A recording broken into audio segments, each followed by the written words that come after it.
Antes de comenzar con la última sesión, quiero decirles, este es el libro en el que estamos fundamentando parte de la enseñanza que estamos dando, y el título del libro se llama Si os mordéis y os coméis unos a otros, y Principios Bíblicos para Solucionar Conflictos, de Alexander Stroud.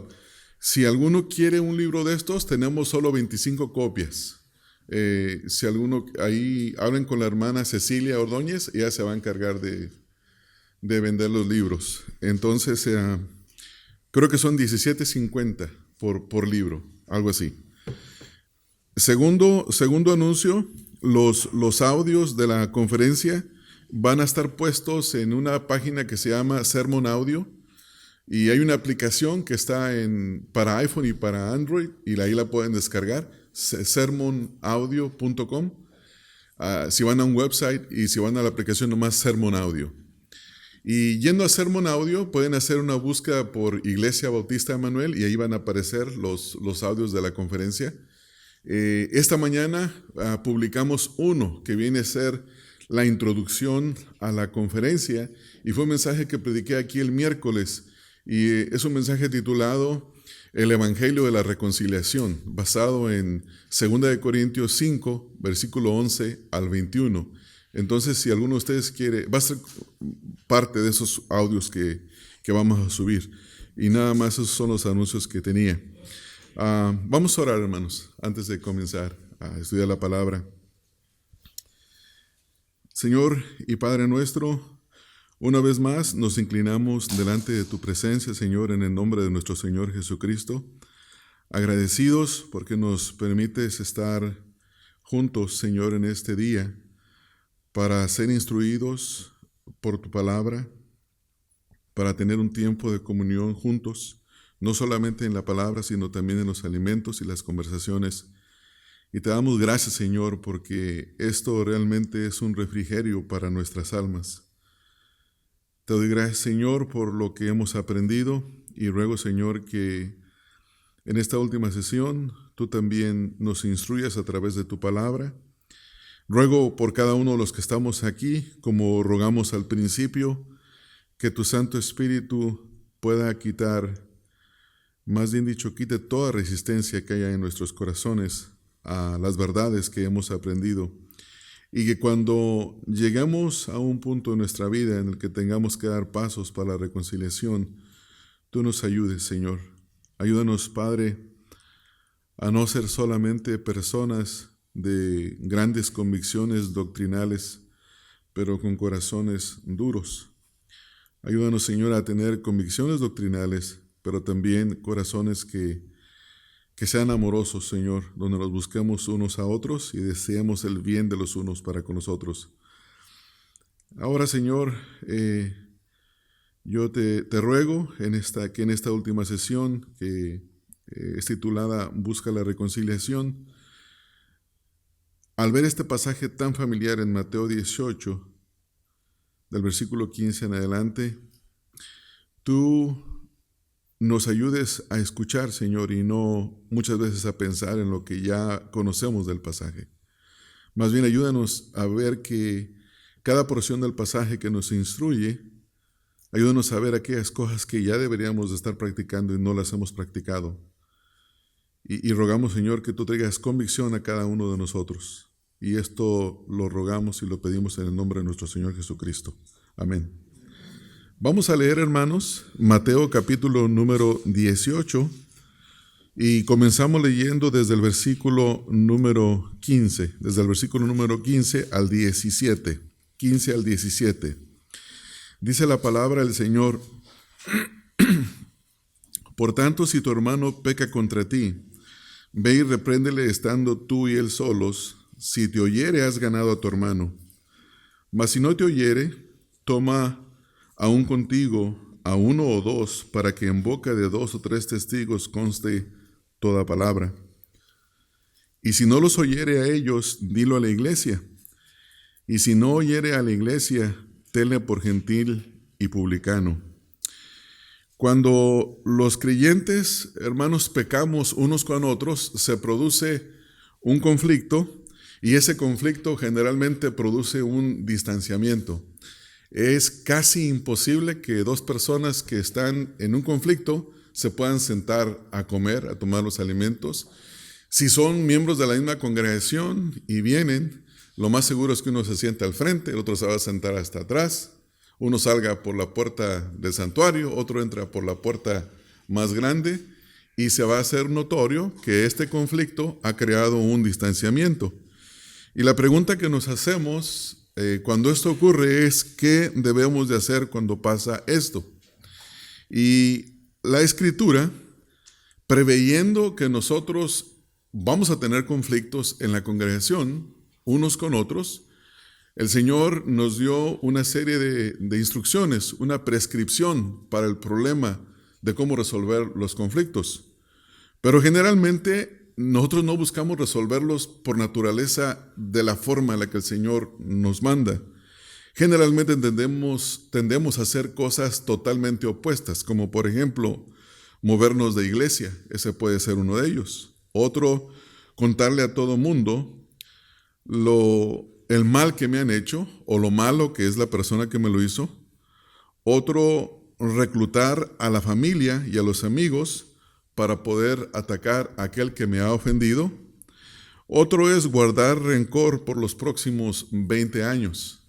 Y esas cosas que he mencionado realmente han ocurrido, y algunas han ocurrido en esta congregación. Sin embargo, nada de esto es de lo que debemos hacer. Lo que cada uno de nosotros debe de entender y debe de aprender y debe de memorizar y meditar en ello es los versículos que acabamos de leer. Porque Dios en su infinita sabiduría nos dejó una instrucción perfecta y precisa, la cual nadie puede mejorar.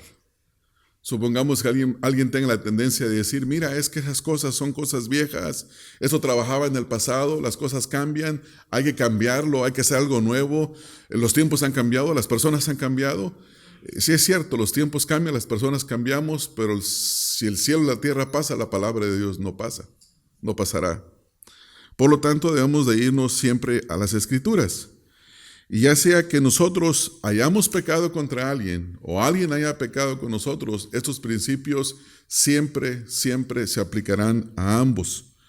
En cambio, la Escritura nos manda que ya sea que pequemos o alguien peque contra nosotros, vayamos con la persona. Y mi primer punto, mi primer encabezado es, ve, habla con el hermano al que has ofendido. Aquí lo que vamos a ver antes de entrar a Mateo 18 es ver la importancia de la reconciliación. ¿Qué es más importante? ¿Servir al Señor, adorar al Señor o reconciliarse? Bueno, ¿qué dice la palabra? En Mateo capítulo 5, versículos 23 al 24 dice, por tanto, si traes tu ofrenda al altar y ahí te acuerdas de que tu hermano tiene algo contra ti, vean lo que dice aquí, hermanos, deja allí tu ofrenda delante del altar y anda para reconciliarte primero con tu hermano y entonces ven y presenta tu ofrenda. La palabra de Dios tiene principios que son universales, que se aplican a todos los hombres en todo lugar, en todos los tiempos. Y las aplicaciones pueden variar, pero aquí hay un principio que es muy importante. Y es un principio que la reconciliación precede a la adoración. Esto es muy importante entenderlo. Que estemos reconciliados, que estemos en comunión, es más importante que cualquier cosa que nosotros podamos hacer para el Señor, incluso que predicar el Evangelio, que cualquier cosa que podamos hacer. Porque el principio es que Dios usa vasos limpios, Dios no usa vasos sucios. Y cuando estamos en enemistades y que no hemos reconciliado con los demás, es muy difícil que Dios nos va a usar. Realmente será imposible que Dios nos use. Un comentarista bíblico hizo una mención acerca de este versículo y dice, la interrupción de un acto tan solemne hace hincapié en la importancia primordial de la reconciliación. Se deben tomar todas las medidas que sean necesarias para restaurar la armonía. Y solo cuando esto ha sido hecho, se puede regresar y presentar la ofrenda. Y este comentarista tiene razón.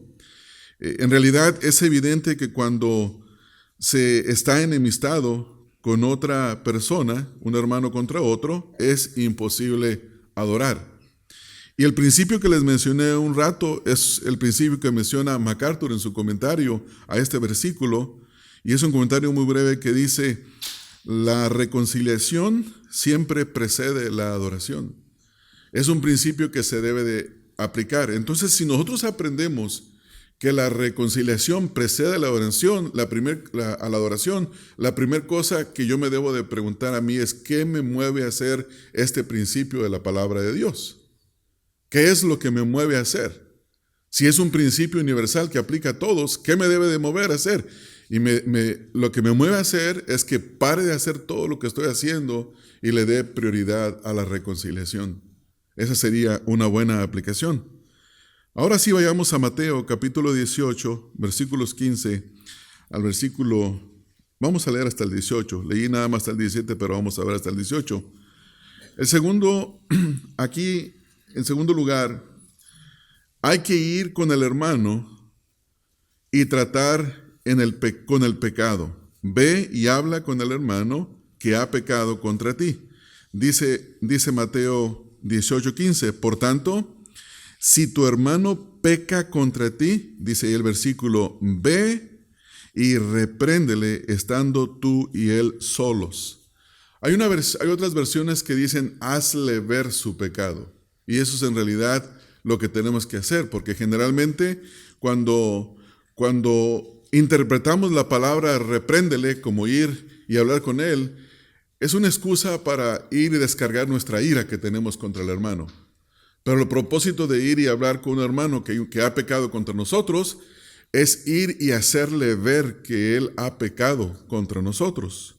Entonces este es el primero. La primera cosa que nos dice el texto es, si tu hermano peca contra ti. Entonces aquí nos da la pauta para ir con el hermano, o la razón para ir con el hermano. Dice, si tu hermano peca contra ti. Si no es un pecado, no hay razón para ir con el hermano. Y voy a poner un ejemplo quizás que sea muy trivial, pero a lo mejor puede ser útil. Supongamos que es domingo por la mañana y los hermanos terminaron la escuela dominical y están tomando café y la mayoría está afuera conversando con el café. Y llega un hermano que ha comprado un auto nuevo y llega y solo voltea a ver a todos los demás hermanos, mueve la cabeza como señal de saludo y se estaciona. Y al terminar el servicio, el hermano tiene que salir pronto, se sube a su auto nuevo y la mayoría está afuera y se va sin despedirse de nadie. Y alguno toma la ofensa de decir, este es un engreído porque trae un carro nuevo, por eso ya no me saluda. Y es una mala persona, es esto, lo otro. Y la pregunta ¿es eso lo que está indicando Mateo capítulo 18, versículo número 15? No, eso no es un pecado. El hermano compró un carro nuevo, cuando llegó movió su cabeza, tal vez traía el aire acondicionado, los vidrios arriba, y cuando se fue, a lo mejor iba deprisa y no quería pararse a saludar a nadie. Eso no es un pecado. Entonces, por lo tanto, debemos de distinguir cuando alguien peca contra nosotros, y la forma de pecar contra nosotros es violar lo que la palabra ha instituido como los unos a los otros. En el Nuevo Testamento, el Señor Jesucristo dio instrucciones. En las epístolas hay instrucciones de cómo nos debemos de tratar unos con otros. La Escritura dice prefiriéndonos unos a otros, ¿no? Por ejemplo, hablar la verdad unos con otros, no os mintáis los unos con los otros. Entonces, cuando estos unos a otros se violan, ese es un pecado. Y eso es de lo que el Señor Jesucristo está hablando aquí en este texto. Dice, por tanto, si tu hermano peca contra ti, ve y repréndele estando tú y él solos. Entonces, en primer lugar, como dice el libro, es un encuentro entre dos hermanos, solamente dos. A esta altura, nadie lo debería de saber cuál es el problema. Hasta este punto, el hermano ofendido no le ha comentado a nadie. Hasta este punto, ha orado. Hasta este punto no ha ido a decirle al pastor qué es lo que está pasando. Entonces es un encuentro solo entre dos. Y la pregunta es, ¿por qué es entre dos? Porque el propósito es sencillamente hacerle ver al hermano el pecado, no es hacerlo público. No es hacerlo público. Si es posible, ahí que quede, si se reconcilian, ahí se sepulta, ahí se queda, jamás se vuelven a acordar ni uno ni otro del pecado. Y si se recuerdan, no se lo echan en cara, simplemente fue algo que ocurrió en el pasado. Entonces, cuando no se logra este objetivo, la Escritura nos dice que vayamos a un segundo paso, versículo 16. Pero antes de entrar ahí, quisiera que juntos reflexionemos con lo que dice el versículo, hazle ver su pecado. Pero déjeme ir primero durante el texto. Bueno, segundo paso. Segundo paso es una reunión entre varios testigos. Dice el versículo número 16, mas si no te oyere, toma aún contigo uno o dos, para que en boca de 2 o 3 testigos conste toda palabra. Como no se pudieron arreglar en el primer encuentro, ahora es necesario tomar 1 o 2, porque la idea es todavía mantener la información en secreto, lo más oculto que se pueda, lo más privado, vamos a decir. La palabra oculto tiene como una connotación de que estás escondiendo algo malo, lo más privado que se pueda.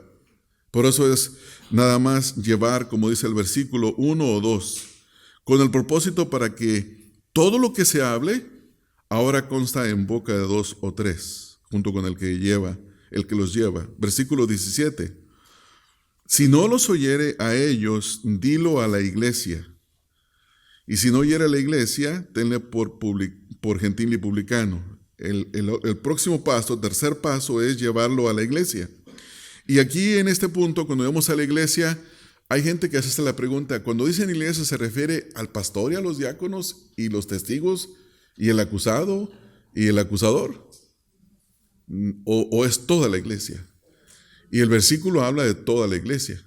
Entonces la idea es tener una reunión de toda la congregación donde se va a exponer el que tiene la ofensa contra el que ha sido el ofensor. Los testigos van a corroborar que lo que está diciendo es cierto. Los pastores o el pastor o los diáconos van a exhortar a la persona que se arrepienta de su pecado. Y si nadie logra persuadirlo, se toma un poco de tiempo para que los miembros de la iglesia exhorten a este hermano, ya sea exhortarle por conversaciones, llamadas telefónicas, quizás alguna carta apelando a que se arrepienta. Y si después de ese tiempo no se arrepiente, el último paso es el tenerlo por gentil y publicano. Pero vamos a ver en primer lugar lo que dice al final, tenlo por gentil y publicano. Hay un problema que tiene que ver con el rechazo de la disciplina.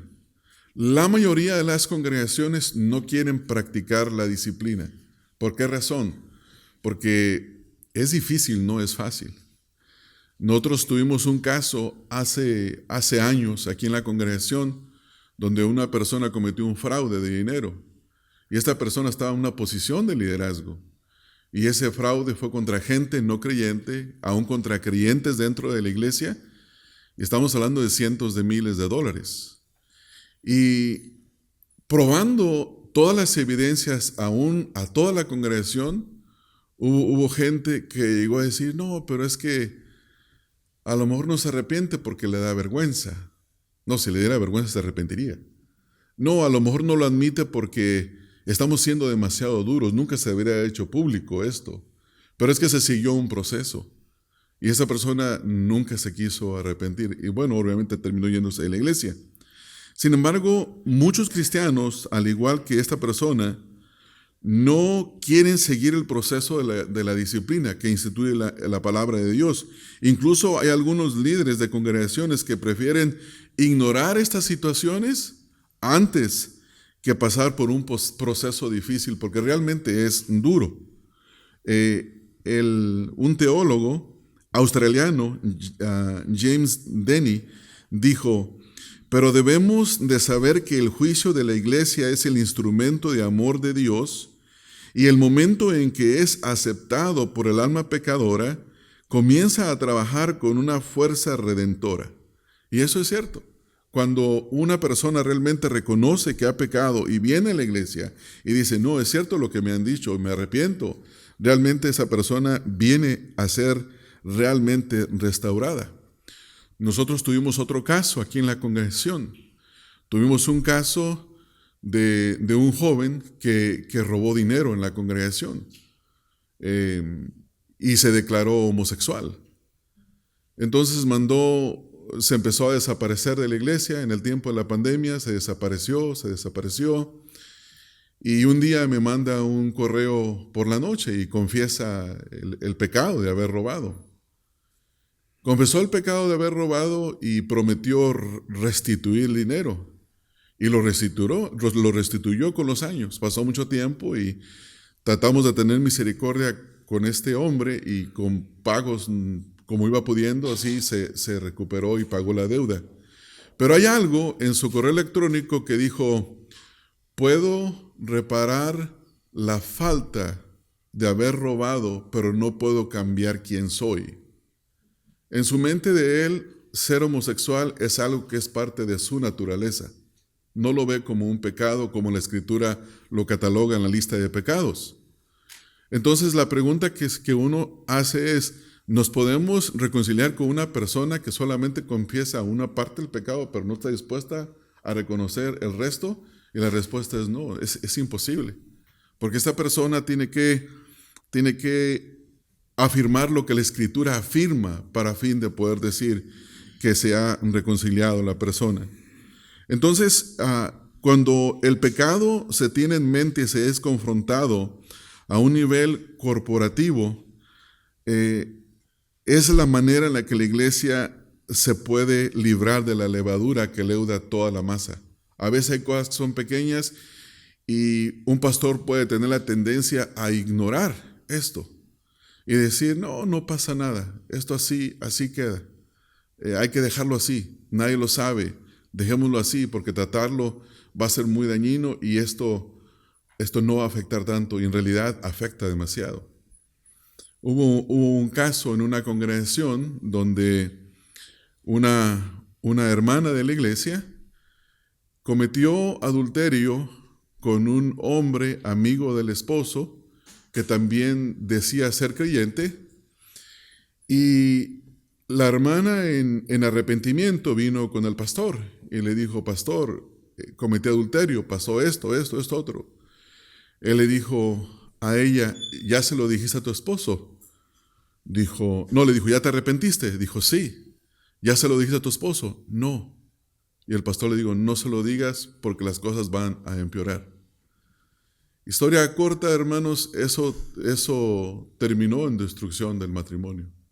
Porque el pecado que no se confiesa termina destruyéndonos a nosotros. Por esa razón, cuando se lidia con el pecado, se tiene que lidiar con todo el pecado, no solamente con partes del pecado. Cuando nos negamos a tratar con el pecado y con las relaciones rotas, el problema siempre se va a agravar, nunca se va a aminorar. No importa qué es lo que usted haga con él, no se va a aminorar. Es como, por ejemplo, una persona que trabaja en la jardinería y le dicen, mira, quiero cortar estos arbustos que están aquí detrás en esta yarda, pero no quiero gastar dinero. ¿Cuál es la mejor solución de hacerme de ellos, pero sin gastar mucho dinero? Y el jardinero sugiere una solución que no es solución. Le dice, bueno, simplemente córtalos al ras de la tierra y aviéntales tierra encima. Bueno, puedes hacer eso, llegar, cortarlos y aventarles, 10 pulgadas de tierra encima. No hay ningún problema y aparentemente te deshiciste del problema. Pero ¿qué crees que va a pasar en menos de un año? Van a volver a salir. Y van a salir con mucha fuerza. Esa es la misma situación que pasa cuando no se trata con el pecado. ¿Y por qué se debe tratar con el pecado? Porque la Escritura, cuando el Señor Jesucristo mandó a sus discípulos en Mateo 28, 19 al 20, les mandó que hicieran discípulos y les enseñó a que guardaran, ¿qué, hermanos? Todas las cosas que les había enseñado. Entonces, esto es parte de lo que el Señor Jesucristo ha enseñado. Ahora, si vamos a tratar con una situación, tenemos que ir con una actitud correcta. Porque generalmente los que han sido ofendidos podemos irnos en un viaje de autoidolatría, de autocompasión, que la autocompasión es idolatría, no es otra cosa más que eso, y decir, pobre de mí, cuánto mal me han hecho a mí, mira cómo me dejaron, mira esto, mira lo otro, y producir una serie de razones por las cuales se deben de compadecer de nosotros. Pero hacer eso es una actitud correcta.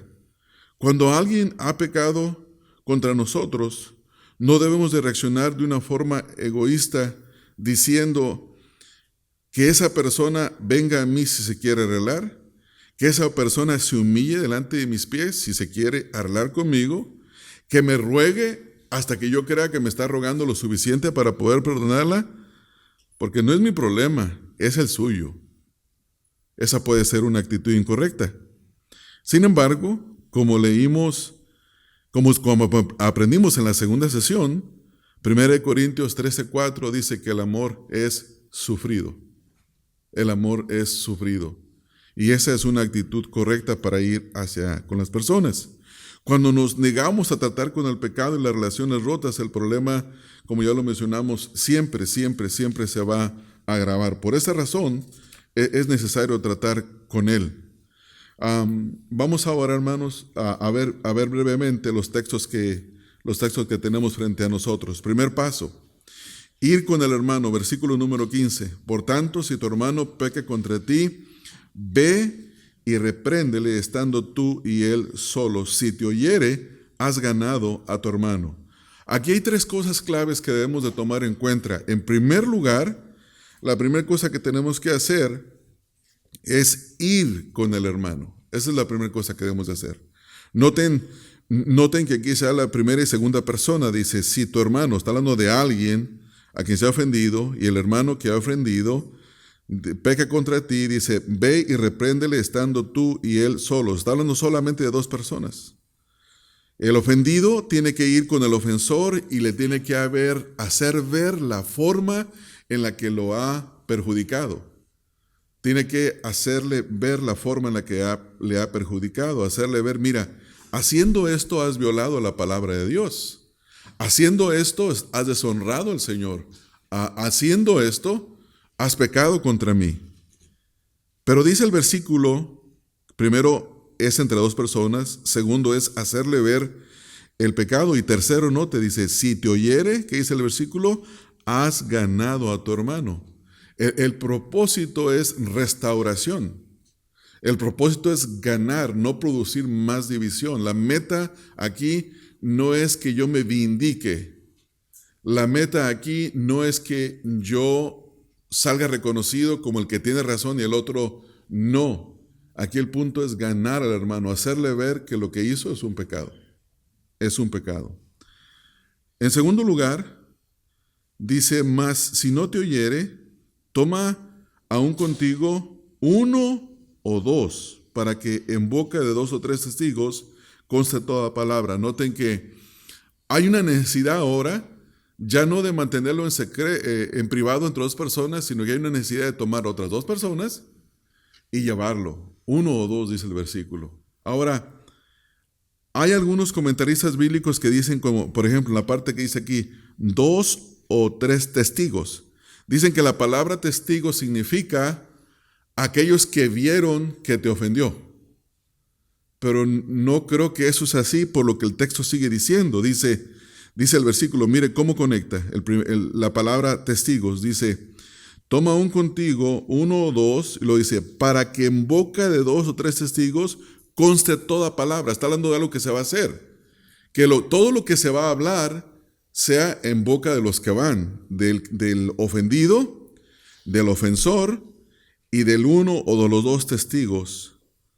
Dice, si no los oyere a ellos, noten ahí que una vez más, la meta es que escuche, la meta es que reconozca su pecado, hacerle ver su pecado. Si no los oyere a ellos, porque ellos van a decirle, mira hermano, lo que él dice es cierto, sí es cierto. Dice el versículo ahí, dilo a la iglesia. Entonces aquí vamos al tercer paso, dilo a la iglesia. El tercer paso de ir a la iglesia, como mencioné hace un momento, es el de llamar a una asamblea a la iglesia, posiblemente un domingo en la noche, después del servicio de la mañana, ya en la noche, y llamar a todos los hermanos a una asamblea especial. Y en esa asamblea especial, lo más prudente por hacer es leer la escritura que nos manda a actuar de esa manera. Segundo, orar por lo que se va a hacer para que el Espíritu de Dios guíe la reunión. Tercero, dejar que los líderes de la iglesia expongan la situación cuando el hermano ofendido fue con el ofensor solos y no reconoció el pecado. Segundo, cuando llevó 1 o 2 testigos y no lo escuchó tampoco ellos, no lo reconoció. Ahora, por último, como un último intento, se va a presentar la situación delante de la iglesia para que la iglesia persuada al ofensor. Y noten que ya aquello que tenía que haber sido privado se hace público. Y necesariamente, no porque la iglesia lo quiso avergonzar a la persona públicamente, sino por la dureza del corazón de aquel que no se quiso arrepentir. Entonces, por esa razón, dice que se tiene que llevar a la iglesia. Ahora, ¿qué pasa si no hace caso a la iglesia? ¿Qué pasa si la iglesia, si él sigue igual? Él sigue diciendo, no creo que he pecado, ahí vamos a ver las cosas, no quiere reconocer su pecado. ¿Qué tiene que hacer la iglesia? Dice el versículo 17, si no los oyere a ellos, dile a la iglesia, y si no oyere a la iglesia, dice, tenle por gentil y publicano. ¿Qué significa esta frase, tenle por gentil y publicano? Bueno, es una palabra que la entendían los judíos. Para ellos, los gentiles eran paganos. Los publicanos eran judíos traicioneros que habían vendido la patria por trabajar con el gobierno romano y estaban excluidos de la adoración del templo. Y aquí la idea es excluir a la persona de la adoración, es sacarlo de la comunión. Muchas veces queremos ser muy magnánimos y decimos, pues no puede participar en nada, pero sí que venga y se siente para que escuche. Eso no es lo que dice el texto. ¿Recuerdan la instancia en la que Pablo escribe a los corintios en 1 Corintios 5 y les dice, oiga, escucho que hay pecado entre vosotros que aún ni se menciona entre los gentiles? Que uno de vosotros, dice, tiene por mujer a la esposa de su padre. Y lo dice él, reúnanse conmigo, reúnanse entre ustedes en el nombre del Señor y conmigo en espíritu, y luego dice, y saquen, ¿no? O entreguen a Satanás, aquel que tal cosa ha hecho. Ese es un acto de sacar de la comunión. Entregarlo a Satanás significa que se saca de la comunión. La idea es que estando entre los creyentes hay una protección de Dios, hay una bendición de Dios que al bendecir a unos bendice a los demás. Y que sacándolo de la comunión, esa persona ya no va a recibir la bendición del Señor.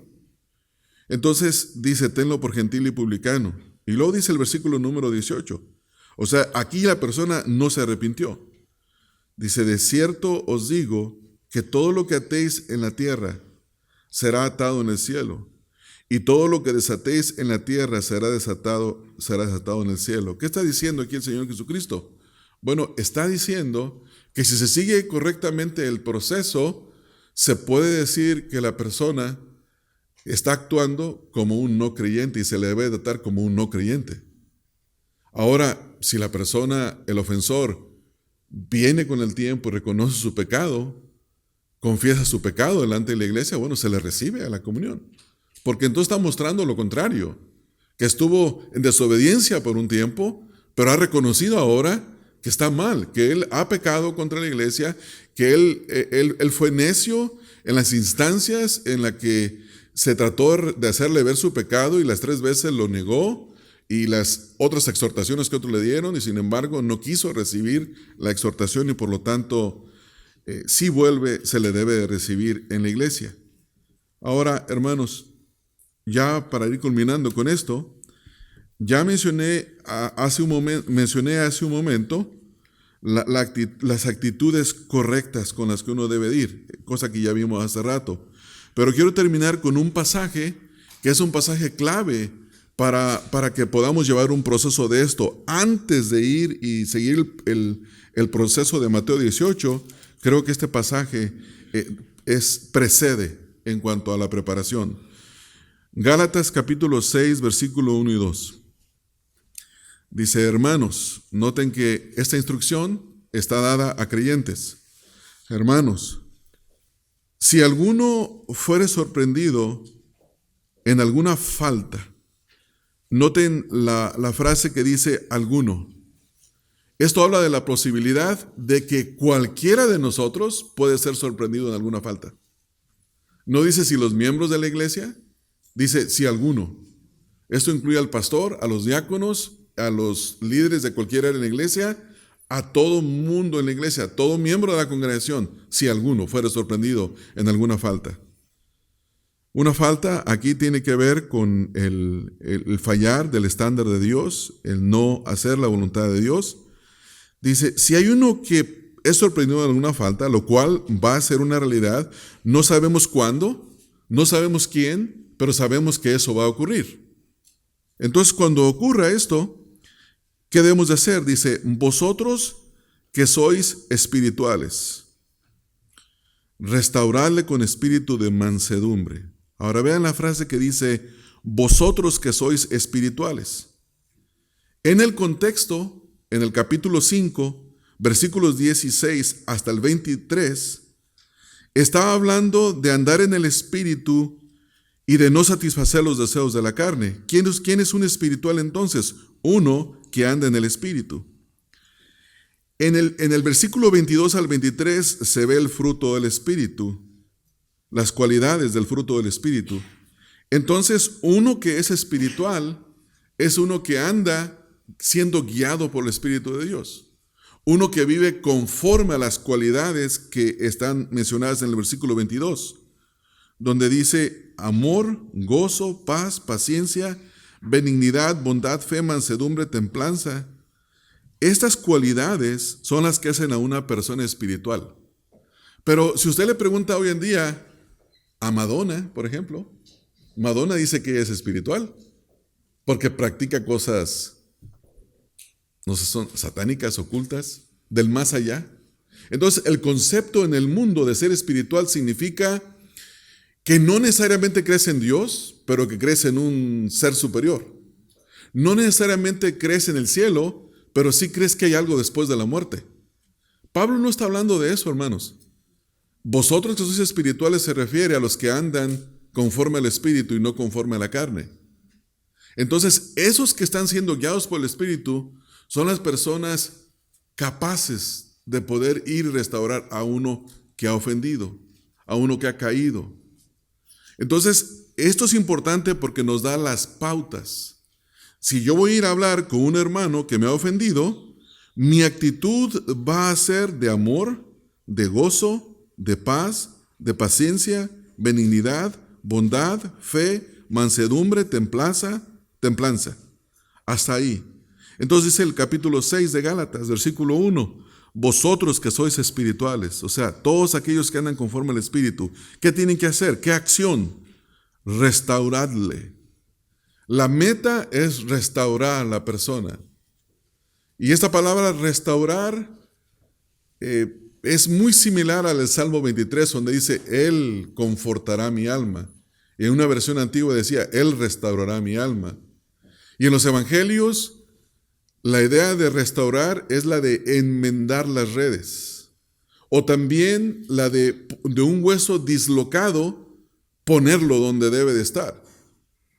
Entonces, la idea es poner a la persona donde estaba anteriormente, en el lugar que debe de estar. Entonces, el que es espiritual tiene esa meta. No lo quiere avergonzar, no es el propósito. No lo quiere hacer que se sienta tan súper mal que llore y se arrastre pidiendo que lo perdonen. No, quiere restaurarlo. Y lo tiene que hacer con espíritu de mansedumbre. El Señor Jesucristo dijo, aprended de mí que soy manso y humilde. Dice, con espíritu de mansedumbre. Entonces, la meta es restaurar, la actitud es con espíritu de mansedumbre. ¿Por qué debe de tener mansedumbre? Porque el versículo dice acá, considerándote a ti mismo, no sea que tú también seas tentado. O sea, en el lugar en el que está ese hermano, tú vas a estar. Tarde que temprano, todos vamos a estar en ese lugar de una forma u otra. Entonces, si nosotros tuvimos las actitudes correctas para restaurar a un hermano, lo más seguro es que sean igual con nosotros, que nos midan con la misma medida, con la misma vara que hemos medido, que usen la misma regla para con nosotros. Y dice el versículo ahí, considerándote a ti mismo, y luego dice el versículo, no sea que tú también seas tentado. Esta frase, no sea que tú también seas tentado, es el equivalente al versículo 1, dice, si alguno fuere sorprendido de una falta. O sea, cualquiera, hermanos. Eso es lo que dijo el pastor Bonilla hace rato. Cualquiera, no importa que sea el pastor. Cualquiera. Pablo dijo, si alguno cree que está firme, mire que no caiga. O sea que no debemos de tener una actitud soberbia en creer que ya tengo 30 años en el Evangelio. No, yo ya me las conozco todas aquí, no hay problema. Yo estoy muy maduro espiritualmente, a mí esto no me va a pasar. No existe tal cosa. Cada día debemos de vivir con una dependencia total en el Señor. Cuando Jesús dijo, separados de mí nada podéis hacer, y ilustra con la metáfora de la viña y las ramas de la viña, ¿qué posibilidades tiene una viña de sobrevivir sola? En el aire o en el suelo, tirada al suelo. Las posibilidades son cero. Porque necesita la savia de la planta. Necesita estar conectada, pegada. Necesita ser, ¿cómo se dice trimiado, hermanos, en español? Necesita ser podada. Necesita ser podada.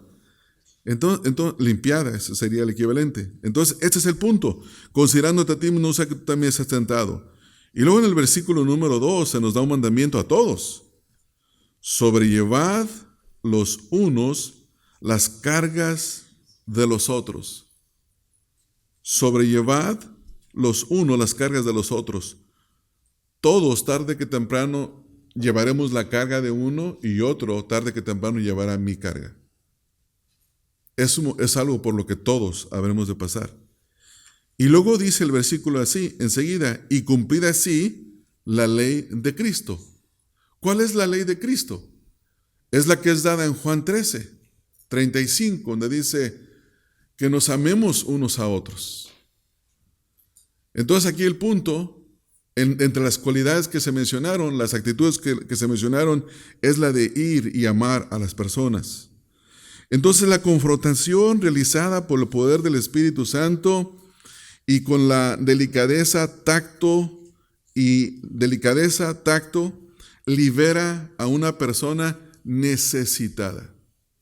Porque el ofensor es un necesitado y necesita ser liberado. Entonces, al tratar con las relaciones rotas en el cuerpo de Cristo, siempre debemos estar dispuestos a ofrecer perdón libremente. El perdón es una virtud fundamental cristiana que representa el corazón mismo del Evangelio. En 2 Corintios 5, del 11 al 21, Pablo llama al Evangelio el Evangelio de la reconciliación. Y dice que Dios nos reconcilió consigo mismo. Y si el Evangelio es el Evangelio de la reconciliación, donde Dios nos reconcilia consigo mismo, y nosotros somos creyentes evangélicos y decimos que creemos, ¿por qué habríamos de vivir en una forma antagónica a lo que dice el Evangelio? ¿Por qué? A lo que es en sí el Evangelio, que es la reconciliación del hombre con Dios. ¿Por qué deberíamos de vivir lo opuesto? ¿Por qué si el Evangelio es el Evangelio de la reconciliación, donde a través de la predicación se le ruega a las personas como si Dios rogara por nosotros, reconcíliate con Dios? ¿Por qué en la vida de la iglesia tendría que ser lo opuesto? Si nosotros hemos experimentado el perdón de la gracia divina a través de la predicación del Evangelio y creímos en el Señor Jesucristo, habiéndonos arrepentido, depositando toda nuestra fe en Él para ser justificados por la fe y no por las obras, entonces, ¿por qué habríamos de vivir enemistados con los demás? Ahora, no estoy diciendo tampoco, hermanos, que Hoy ocurre el conflicto y mañana la solución. Hay conflictos que tienen tiempo porque no hay disposición de las personas. No hay disposición. Una persona que se quiere reconciliar contigo, no te manda una carta acusándote, te manda una llamada, te dice, oye hermano, podríamos reunirnos, podríamos hablar. Entonces hay que ver cuando las personas realmente quieren reconciliarse, porque hay ocasiones que no quieren hacerlo. Pero al buscarlos y encontrar que la persona tiene la disposición de la reconciliación, o al menos la tenemos cerca si podemos hablar con la persona, entonces hacemos todo lo que depende de nosotros, todo lo que dependa de nosotros, para buscar a la persona y lograr esta reconciliación, porque obviamente esto es cierto, lo que el Evangelio de nuestro Señor Jesucristo dice. Ahora, al ir y hablar con una persona, y ese es mi último punto, es que tenemos que hacer lo que dice Efesios capítulo 4, el versículo 25. Debemos de hablar la verdad en amor. Hablar la verdad en amor. Yo sé que lo que voy a decir no aplica para todos los que están aquí en esta hora, porque conozco a la mayoría de ustedes, pero sí aplica para algunos y para un sector de algunos con los que tenemos nosotros comunión. Y me refiero a los reformados, específicamente a los bautistas reformados. El bautista reformado contemporáneo tiene una actitud de amor y celo por la verdad, lo cual es correcto. Pero el amor y el celo por la verdad no se lo muestra a los demás. Le muestra celo por la verdad, pero no le muestra amor. Y somos muy de sacar la espada y de defenderla y pelear con la Escritura, y somos muy duros muchas veces en cuanto a eso. Y eso está equivocado. Porque si bien decimos la verdad, la tenemos que decir con amor. No podemos simplemente andar afirmando verdades y andar formulando acusaciones con la verdad. Y todo parece que está bien. Es más, hasta nos vemos bien, nos lucimos. Mira, ese es un paladín de la verdad, defiende la verdad, ama la verdad. Pero ¿de qué sirve defender y amar la verdad cuando no amas al prójimo? Y ese es un punto muy peligroso. Entonces, las Escrituras nos dicen que si alguno está en Cristo es una nueva criatura. Y comienza a desechar la mentira, incluyendo las mentiras piadosas, el engaño, las medias verdades, y comienza a hablar la verdad en amor. Así que la iglesia local siempre debe de ser una comunidad donde la gente habla la verdad el uno con el otro, hablar la verdad cada uno con su prójimo, dice la Escritura, porque somos miembros los unos de los otros. En Efesios 4:25 que leímos, en Mateo capítulo 5 y Mateo 18, nos recuerdan que decir la verdad es en amor y con valor, aunque decir la verdad pueda crear un conflicto a corto plazo, es mejor para la salud y la unidad de la iglesia a largo plazo. Entonces, seguir la verdad en amor es esencial para nuestro crecimiento como individuos y como parte de un cuerpo, del cuerpo de Cristo hacia la semejanza al mismo Señor Jesucristo. La Escritura dice, por ejemplo, en el Salmo 51:6, he aquí tú amas la verdad en lo íntimo. Y Gálatas capítulo número 4:16, Pablo les dijo a ellos, me he convertido vuestro enemigo por deciros la verdad. Y todo eso está bien, pero la verdad tiene que ir acompañada de amor. Es como el predicador joven que comienza a predicar y tiene un gran celo por la verdad, y en cada predicación saca el machete y tumba cabezas, ¿no? Y la iglesia sale descabezada por todas las grandes verdades que dijo el predicador. Y se siente bien porque exaltó la verdad, porque predicó la verdad, y siente que es el próximo Spurgeon. Pero no tiene amor. Es como el predicador joven que tiene enfrente de él un hombre de 80 años con canas blancas y hace exhortaciones a la congregación tuteándolos como si estuviera exhortando a otro de su misma edad, sin tomar en cuenta que hay gente en la congregación que tiene su edad. Es como el predicador joven que predica y da por sentado que todo mundo entiende lo que está diciendo. Le dice a las personas, es que nos gloriamos en Dios porque nuestra salvación es sinergista. Y el sinergismo es la verdad. Y sinergismo, la gente dijo, ¿de qué está hablando? Cuando hay gente en la escuela, en la iglesia, que fue al tercer grado, nada más no cruzó el tercer grado de la primaria, del elemental. Falta amor, hermanos. Entonces, cuando un mensaje se predica con amor desde el púlpito, diciendo la verdad pero con amor, hace un impacto distinto. Y de la misma manera, cuando vamos a hablar un hermano con otro, si vamos con la verdad y aplicamos el amor, eso es impactante, eso es tremendo. Entonces, hermanos, que el Señor nos ayude a cada uno de los que hemos participado en este día, de hablar la verdad con amor, de hablar la verdad con valor y de no perder la esperanza de que puede haber reconciliación si seguimos el proceso de la Escritura. Amén, hermanos. Que el Señor nos ayude a recordar esas verdades por el resto de nuestra vida cristiana. Vamos a orar, hermanos. Padre, te damos gracias por cada uno de los mensajes que hemos tenido hoy en este día. Ruego, Señor, que las instrucciones de tu palabra que hemos recibido, cada uno las podamos atesorar y llevar en nuestro corazón por el resto de nuestra vida para ponerlas en práctica. Ruego, Señor, que si tú has estado obrando, lo más seguro es que sí, en algunos corazones trayendo cosas a su memoria, redarguyendo corazones de ir y reconciliar, redarguyendo corazones de ir y tratar de hacer volver al hermano. Cada uno de esos deseos que han surgido en el corazón, puestos por tu Santo Espíritu, movido por la verdad, sea una realidad de nuestras vidas. Y que ese tiempo que hemos pasado juntos no solamente ha sido de una instrucción mental, una comunión superficial, sino que sea algo, Señor, que nos perdure por el resto de nuestra vida. Esas cosas te las pedimos en el nombre de Cristo Jesús. Amén. Amén.